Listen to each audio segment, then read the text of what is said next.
Chairman Korangi town محمد نعیم شیخ نے KMC کی جانب سے منعقد ہونے والے میٹروپولیٹن فٹ بال کپ 2024 میں TMC کرنگی کی جانب سے کھیلنے والی فٹ بال ٹیم میں یونیفارم تقسیم کیے گئے۔ اس موقع پر chairman UC3 Qari Mansoor, town municipal commissioner Majid Khan, صدر UC36 Ali Nawaz Qurejo, people's youth PS 95 کے صدر Waqar Lodhi, focal person UC2 Irfan Ghani, Riffat Noreen, راجہ بابر اور TMC کرنگی کے افسران بھی موجود تھے۔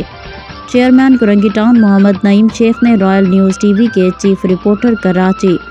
جاوید محمود ارائیں سے بات چیت کرتے ہوئے کہنا ہے کہ KMC میٹروپولیٹن کپ فٹ بال ٹورنامنٹ 2024 امید ہے کہ یہ ٹورنامنٹ کراچی کی تاریخ کا یادگار ترین فٹ بال ٹورنامنٹ ثابت ہوگا اور اس کے ذریعے مزید باصلاحیت نوجوان کھلاڑی ابھر کر سامنے آئیں گے۔ چیئرمین کرنگی ٹاؤن محمد نعیم شیخ کا مزید کہنا ہے کہ کرنگی ٹاؤن میں سپورٹس سے تعلق رکھنے والے نوجوانوں کو ہر قسم کی سہولیات فراہم کریں گے۔